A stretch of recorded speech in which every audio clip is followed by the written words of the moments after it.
السلام علیکم ورحمۃ اللہ وبرکاتہ حمدا کثیرا طیبا مبارکا فی اللہم صلی وسلم علی نبینا محمد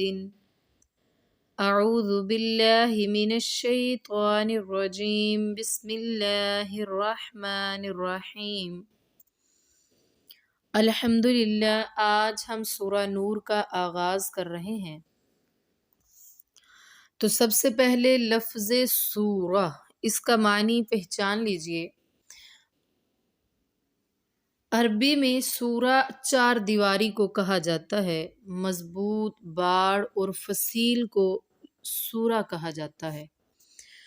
اور قرآن پاک کے تمام موضوعات کے شروع میں سورہ کا لفظ اس لیے استعمال کیا گیا ہے کیونکہ چار دیواری کے اندر آنے والی تمام چیزیں محفوظ ہو جاتی ہیں۔ جس طرح ایک گھر ہے نا، تو گھر کے چاروں طرف ایک مضبوط دیوار ہے جو چار دیواری ہے، جس نے گھر کے اندر کی تمام چیزوں کو محفوظ کر لیا۔ گھر میں آتے ہی پردہ ہو جاتا ہے، باہر کے لوگ گھر کی چیزوں یا گھر کے انسانوں کو نہیں دیکھ سکتے، گویا کہ گھر کے باہر ایک مضبوط سورہ ہے، یعنی ایک مضبوط دیوار، چار دیواری ہے۔ تو سورہ کا لفظ استعمال ہی اسی لیے کیا گیا کہ موضوعات کے مطابق آنے والی آیات کو ان کے اندر محفوظ کر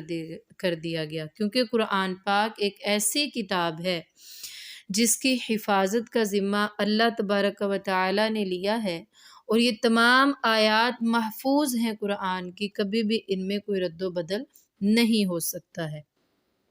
اب اس سورہ کا نام نور ہے، تو اس سورہ کو نور نام اس لیے دیا گیا کیونکہ اس میں 7 مرتبہ لفظ نور آیا ہے، اور اسی میں ہی آیت نور بھی ہے، تو اسی مناسبت سے اس سورہ کو نور کہا گیا ہے، جس کے معنی روشنی کے ہیں۔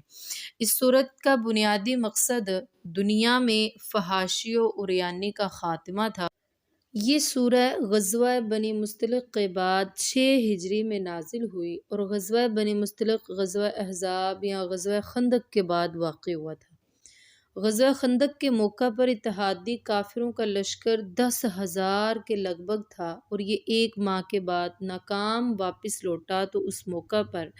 رسول اللہ صلی اللہ علیہ وآلہ وسلم نے فرمایا تھا کہ آج کے بعد قریش ہم پر حملہ آور نہیں ہوں گے، بلکہ اب ہم ان پر حملہ آور ہوا کریں گے، جس کا واضح مطلب تھا کہ اب اسلام اور اسلام کی ریاست اتنی مضبوط ہے اور اپنے پاؤں پر قائم ہو چکی ہے کہ اب کوئی بھی اسلام کا خاتمہ نہیں کر سکتا ہے۔ تو اس سورہ کا نزول کا پس منظر یہ تھا کہ جب مسلمان وہاں سے فاتح ہو کر واپس لوٹے، تو واپسی پر سفر کے دوران عبداللہ بن ابی جو کہ رئیس المنافقین تھا، اسی نے سازش کی، اور اس کی سازش کے تحت 2 کارنامے ہوئے۔ ایک تو اس نے یہ کیا، اتفاقاً ایسا ہوا کہ انصار اور مہاجرین میں کسی بات پر جھگڑا ہو گیا، تو عبداللہ بن ابی اور اس کے ساتھیوں نے اس بات کو، اتنی آبادی قریب تھا کہ انصار اور مہاجرین آپس میں لڑ پڑتے، یعنی ان کے درمیان جنگ چھڑ پڑتی۔ رسول اللہ صلی اللہ علیہ وآلہ وسلم کو معلوم ہوا، آپ وسلم آئے اور حالات کو کنٹرول کیا، اور دونوں کو جو ہے نا نصیحتیں کی۔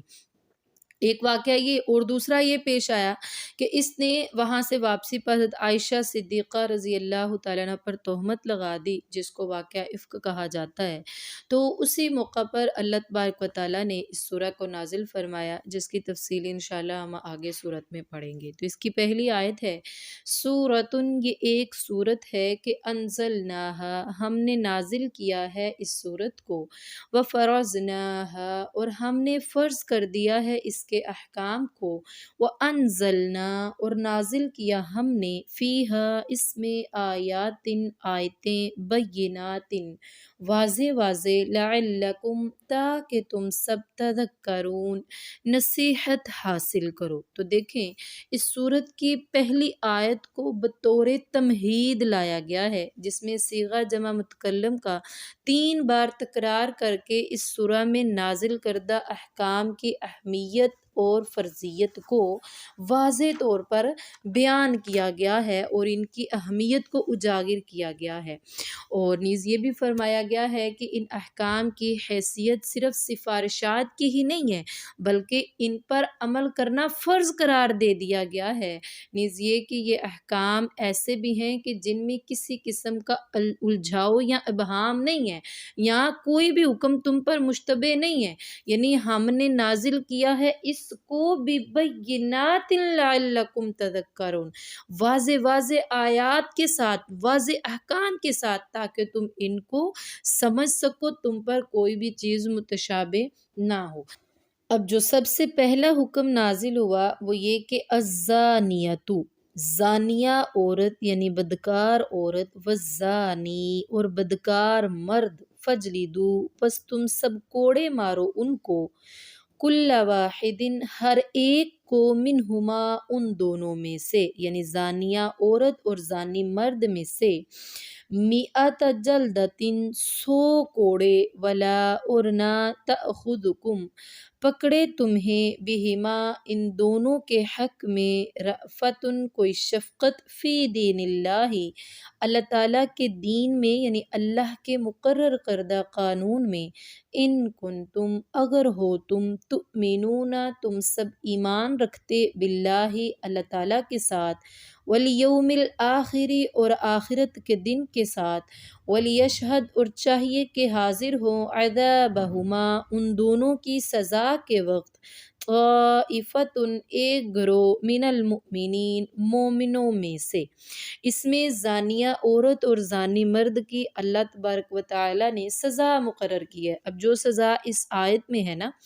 یہ کموارہ لڑکی اور لڑکا اگر زنا کرتے ہیں تو ان کی حد ہے کہ ان میں سے دونوں کو، یعنی ہر ایک کو 100 کوڑے لگائے جائیں گے۔ اب یہ کوڑے حاکم وقت لگائے گا۔ اس حکم سے پہلے بھی زنا کو ایک برا کام ہی شمار کیا جاتا تھا، لیکن واضح طور پر کوئی احکام نہیں تھے، صرف معاشرتی طور پر سارے ان کو لعن طعن کرتے، مارتے پیٹتے وغیرہ وغیرہ، قانون نہیں تھا۔ تو اب اللہ تبارک و تعالیٰ نے مکمل طور پر ایک قانون نازل فرما دیا کہ جب بھی کوئی زنا کرے گا تو دونوں زانی اور زانیہ دونوں کو کوڑے 100 کوڑے لگائے جائیں گے اگر وہ کموارے ہوں گے۔ ہاں ایسا ہو سکتا ہے کہ اگر کسی عورت سے زبردستی زنا کیا گیا ہے، زبردستی زیادتی کی گئی ہے، تو تب وہ عورت اس سزا سے محروم رہے گی کیونکہ اس کا اس میں کوئی گناہ نہیں ہے، لیکن مرد کو ضرور کوڑے لگائے جائیں گے۔ اسی طرح اگر مرد شادی شدہ ہے اور عورت کنواری ہے تو مرد کو سنسار کیا جائے گا اور عورت کو کوڑے لگائے جائیں گے۔ اسی طرح اگر عورت شادی شدہ ہے اور مرد کنوارا ہے، دونوں زنا کرنے والے، تو شادی شدہ یعنی عورت کو سنسار کیا جائے گا، رجم کیا جائے گا اور مرد کو کوڑے لگائے جائیں گے۔ تو اس سے معلوم ہوتا ہے کہ شادی شدہ زانی اور زانیہ کو سنسار کیا جائے گا، جس طرح غامدیہ عورت کے بارے میں آتا ہے کہ رسول اللہ صلی اللہ علیہ وآلہ وسلم نے ان کو سنسار کروایا۔ تو جب رجم کروا دیا جائے، سنسار کروا دیا جائے، تو ظاہر سی بات ہے انہوں نے اللہ سے توبہ کر لی اور ان کی توبہ اللہ نے قبول کر لی، تو پھر اس کے بعد وہ کسی بھی لعن طعن کے مرتکب نہ ہوں گے، یعنی ان کو لوگ ملامت نہیں کریں گے، کیونکہ ان سے جو گناہ ہو گیا اس پر انہوں نے توبہ کر لی اور دنیا میں حد بھی مقرر ہوگی۔ غامدی عورت کے بارے میں آتا ہے نا، جب ان پر پتھر لگا، صحابی نے ان کو پتھر مارا، تو اس پتھر کی وجہ سے ان کے اوپر، ان کے جسم سے، اس عورت کے جسم سے جو خون نکلا، صحابی کے اوپر چھینٹے پڑ گئے، تو وہ کہنے لگے کہ اس ناپاک عورت کے خون کے چھینٹے مجھ پر پڑے ہیں۔ رسول اللہ صلی اللہ علیہ وآلہ وسلم تک جب یہ بات پہنچی تو آپ صلی اللہ علیہ وآلہ وسلم نے فرمایا ان کو ملامت نہ کرو، انہوں نے تو ایسی توبہ کی ہے کہ اگر اس توبہ کو مدینے کے 70 گھروں میں تقسیم کر دیا جائے تو تب بھی وہ زیادہ پڑ جائے، یعنی جو توبہ کر لے تو پھر اللہ تعالیٰ اس کے گناہ کو معاف فرما دیتے ہیں اور حد لگ جائے ان پر۔ ہاں رسول اللہ صلی اللہ علیہ وآلہ وسلم نے یہ فرمایا ہے کہ جب آپس میں تمہارے میں کوئی معاملہ پیش آ جائے تو تم اس کو کوشش کیا کرو کہ آپس میں ہی نمٹا لیا کرو، کیونکہ جب تم اس کو مزید آگے آگے حاکم تک لے جاؤ گے تو جو بات مجھ تک آئے گی تو اس پر حد ہی مقرر ہوگی، پھر اس کا اور کوئی حل نہیں ہوگا۔ اب اللہ تعالیٰ نے فرمایا کہ الزانی بدکار مرد، زانی مرد، لا ینکح نہیں وہ نکاح کرتا، الا مگر زانیتن زانیہ عورت سے، او یا مشرکتن مشرکہ عورت سے، والزانیت اور زانیہ عورت لا ینکحها نہیں نکاح کرتا اس سے، الا مگر زانن بدکار مرد، او یا مشرکن مشرک مرد، وحرما اور حرام کر دیا گیا ہے، ذالکا یہ زنا اور زناکاروں سے نکاح، علی المؤمنین مومنوں پر، یعنی جو زانیہ عورت ہے وہ زانی مرد سے ہی نکاح کرے گی اور زانی مرد زانیہ عورت سے، کیونکہ کوئی بھی مرد جب کسی کو برائی کی طرف دعوت دیتا ہے تو کوئی پاک دامن عورت اس کی اس دعوت کو قبول نہ کرے گی۔ اسی طرح کوئی بھی عورت اگر کسی مرد کو برائی کی دعوت دیتی ہے تو پاک دامن مرد اس کی دعوت کو قبول نہ کرے گا اور نہ ہی اس کو اچھا سمجھے گا، تو جب اچھا نہیں سمجھے گا تو نکاح نہیں کرے گا۔ اسی لیے ہاں اگر توبہ کر لیتے ہیں تو پھر اپنے جیسوں سے نکاح کر سکتے ہیں۔ والذین اور وہ لوگ جو یرمون تہمت لگاتے ہیں، المحصناتی پاک دامن عورتوں پر، ثم پھر لم یأتو نہیں وہ لاتے، باربعۃ شہداء چار گواہ، فجلدوہم تو تم مارو ان کو، 80 جلدتن 80 کوڑے، ولا اور نہ تقبلو تم سب قبول کرو، لہم ان کے لیے، شہادتن ان کی گواہی کو، ابدن کبھی بھی، واولئک اور یہی تو لوگ، ہم الفاسقون وہ نافرمان ہیں۔ تو اس آیت سے حد قذف یعنی تہمت کی حد واجب ہونے کا بیان ہے کہ تہمت کی حد کے بارے میں بتایا گیا ہے۔ کوئی پاک دامن عورت یا پاک دامن مرد پر جب تہمت لگائے تو اس کی حد مقرر کی گئی ہے کہ اس کو 80 کوڑے لگائے جائیں گے اور ہمیشہ ہمیشہ کے لیے اس کی گواہی کو ناقابل قبول بنا دیا جائے گا، یعنی کبھی بھی اس کی گواہی کو قبول سوائے ان نہیں کیا لوگوں کے جائے گا۔ جنہوں نے تابو توبہ کی، من بعد ذالک اس کے بعد بھی، واصلحوا اور انہوں نے اصلاح کر لی، فإن اللہ تو بے شک اللہ، غفور الرحیم بہت زیادہ بخشنے والا اور رحم کرنے والا ہے۔ ہاں اللہ تعالیٰ نے فرمایا ہے اگر جنہوں نے تہمت لگائی ہے وہ لوگ توبہ کر لیتے ہیں تو پھر اللہ بخشنے والا ہے ان کی توبہ کو، کیونکہ اللہ تو بخشنے والا مہربان ہے، اور انہوں نے اپنی اصلاح کر لی ہے۔ لیکن اصلاح کرنے یعنی توبہ کرنے پر بھی ان کی حد ختم نہیں ہوگی، وہ 80 کوڑے ان کو لگ کر ہی رہیں گے۔ مگر گواہی قبول کرنے پر یہ کہا جاتا ہے کہ اگر وہ توبہ کر لیتے ہیں تو بعد میں ان کی گواہی کو قبول کیا جا سکتا ہے، لیکن کچھ مفسرین اور ائمہ کرام کا اس بات میں اختلاف ہے، وہ کہتے ہیں کہ کبھی بھی ان کی گواہی قابل قبول نہیں ہوگی۔ والذین اور وہ لوگ جو یرمون وہ تہمت لگاتے ہیں، ازواجہم اپنی بیویوں پر، ولم یکن اور نہ ہوں، لہم ان کے لیے، شہداء گواہ اس بات پر، الا مگر انفسہم صرف انہی کی جانیں ہوں، فشہادت تو گواہی ہے، احدہم ان میں سے ایک کی، اربع شہادات چار گواہیاں، باللہ اللہ کی قسم کے ساتھ، انہو کہ بے شک وہ شخص، لمن الصادقین البتہ سچوں میں سے ہے۔ والخامسۃ اور پانچویں مرتبہ یہ کہے کہ انا کہ بے شک، لعنت اللہ اللہ کی لعنت ہو، علیہ اس پر، ان کانا اگر ہو وہ، من الکاذبین جھوٹوں میں سے، وَيَدْرَأُ اور ہٹا دیا جائے گا، عنہا اس عورت سے، العذاب سزا کو، ان یہ کہ تشہدہ وہ عورت بھی گواہی دے، اربع شہادات چار گواہیاں، باللہ اللہ کی قسم کے ساتھ، انہو کہ بے شک وہ شخص، لمن الکاذبین البتہ جھوٹوں میں سے ہے۔ والخامسۃ اور پانچویں مرتبہ کی گواہی یہ ہے کہ انا کہ بے شک، غضب اللہ اللہ کا غصہ ہو، علیہا اس عورت پر، ان کانا اگر ہو وہ مرد، من الصادقین سچوں میں سے۔ صحیح بخاری کتاب التفسیر میں ان آیات کے شان نزول کے متعلق حضرت عبداللہ بن عباس رضی اللہ تعالیٰ عنہ فرماتے ہیں کہ ہلال بن امیہ نے رسول اللہ صلی اللہ علیہ وآلہ وسلم کے سامنے اپنی بیوی خولہ بنت عاصم کو شریک بن سہمہ کے ساتھ الزام دیا۔ آپ صلی اللہ علیہ وآلہ وسلم نے ہلال بن امیہ سے فرمایا کہ تم 4 گواہ لاؤ ورنہ تمہاری پشت پر حد قذف پڑے گی۔ ہلال بن امیہ رضی اللہ تعالیٰ عنہ نے جواب دیا کہ یا رسول اللہ صلی اللہ علیہ وآلہ وسلم، اگر ہم میں سے کوئی شخص اپنی بیوی کو کسی سے بدکاری کرتے ہوئے دیکھے تو کیا وہ گواہ ڈھونڈتا پھرے گا؟ یعنی یہ تو بہت مشکل بات ہے، لیکن آپ صلی اللہ علیہ وسلم اس کو یہی فرماتے رہے۔ ہلال کہنے لگے کہ اللہ کی قسم میں سچا ہوں اور ضرور اللہ تعالیٰ میرے متعلق کوئی ایسا حکم نازل فرمائیں گے کہ جس سے میری پشت کو سزا سے پناہ مل جائے گی، یعنی میں سزا سے بچ جاؤں گا۔ تو حضرت جبرائیل علیہ الصلوۃ والسلام نازل ہوئے اور یہی آیت کے والذین یرمون ولی لے کر من الصادقین تک یہ آیات نازل ہوئیں اور اللہ تعالیٰ نے ہلال بن امیہ کو سزا سے بچا لیا۔ تو رسول اللہ صلی اللہ علیہ وآلہ وسلم نے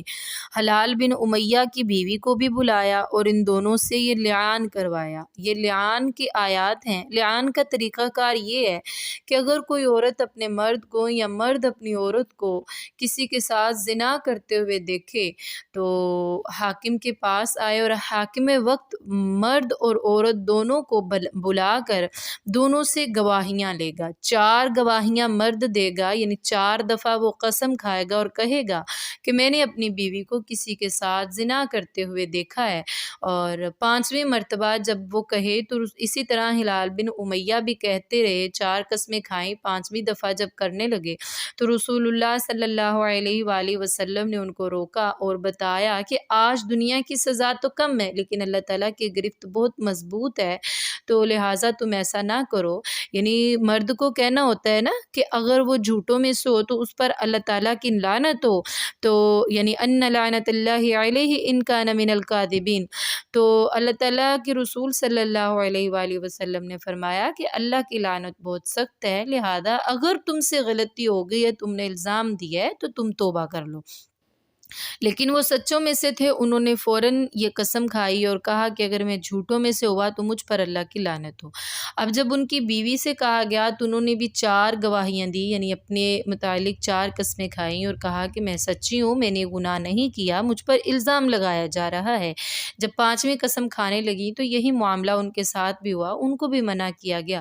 پہلے تو وہ تھوڑا رکی، اللہ کے عذاب سے ڈر گئیں خولہ بنت عاصم، لیکن جب انہوں نے سوچا کہ اس سے تو میری قوم کو بدنامی کا سبب میری قوم بن جائے گی، تو انہوں نے کہا کہ نہیں، میں اپنے فعل کی وجہ سے اپنی قوم کو بدنامی کا باعث نہیں بننے دوں گی، لہذا انہوں نے 5ویں قسم بھی کھائی۔ اب عورت جو 5ویں قسم کھائے گی تو وہ یہی کہے گی کہ ان غضب اللہ علیہا ان کان من الصادقین، کہ اگر میرا خاوند سچوں میں سے ہے تو مجھ پر اللہ تعالیٰ کا غضب نازل ہو۔ تو دیکھیں عورت کو غضب کی قسم 5ویں اس لیے کہا گیا ہے کہ کوئی بھی مرد ایسا نہیں کرتا ہے کہ وہ اپنی عزت کو خود داغدار کرے اور اپنی بیوی پر اس طرح کا الزام لگائے۔ تو ایسے معاملات میں اکثر بیوی کی طرف سے ہی کوئی کوتاہی ہوتی ہے۔ اب جب 5ویں قسم دونوں کی طرف سے کھائی جا چکی ہوگی تو دونوں کے درمیان جدائی ہوگی، اور رسول اللہ صلی اللہ علیہ وآلہ وسلم نے بھی یہی کیا، دونوں کے درمیان جدائی ہوگی، اور فرمایا گیا کہ اگر یہ عورت چونکہ حاملہ تھی، اگر یہ عورت کا بچہ سرخ پنڈلیوں والا ہو تو وہ حلال کا ہوگا، اور اگر نہ ہوا تو وہ انہی کا ہوگا جن کے ساتھ انہوں نے زنا کیا۔ تو واقعی جو نشانیاں رسول اللہ صلی اللہ علیہ وآلہ وسلم نے بتلائیں وہ عورت کا بچہ اسی پر ہوا، تو اس سے پتہ چلا کہ وہ عورت جھوٹی تھی۔ تو لعان کے بعد دونوں میاں بیوی میں جدائی ہو جاتی ہے۔ اور پھر مزید اللہ تعالیٰ نے فرمایا کہ وَلَوْلَا، اور اگر نہ ہوتا فضل اللہ، اللہ تعالیٰ کا فضل علیکم تم پر، ورحمتہ، اور اس کی رحمت نہ ہوتی، وَأَنَّ اللَّهَ، اور یہ کہ اللہ تو بے شک تواب، بہت زیادہ توبہ قبول کرنے والا ہے، حکیم، اور نہایت ہی حکمت والا ہے۔ یعنی اللہ تعالیٰ فرماتے ہیں کہ اللہ تعالیٰ نے جو احکام نازل فرمایا ہے نا، اس میں بھی تمہارا ہی بھلا ہے، اگر اللہ کا فضل نہ ہوتا تم پر، اس کی رحمت رحمت نہ ہوتی نا تو تم تو اس طرح کے معاملات میں آپس میں بہت پریشان رہتے. لہٰذا اللہ تعالیٰ نے توبہ کا بھی راستہ رکھا ہے کہ توبہ کر لو، پچھلے گناہ کی معافی مل جائے گی. لیکن جب حد مقرر ہو جائے اور حاکم تک بات پہنچ جائے تو تب تو حد ہی مقرر ہوگی، حد ہی واجب ہوگی. لیکن اس کے بعد بھی جو توبہ کرے گا اللہ تبارک و تعالیٰ اس کی توبہ کو قبول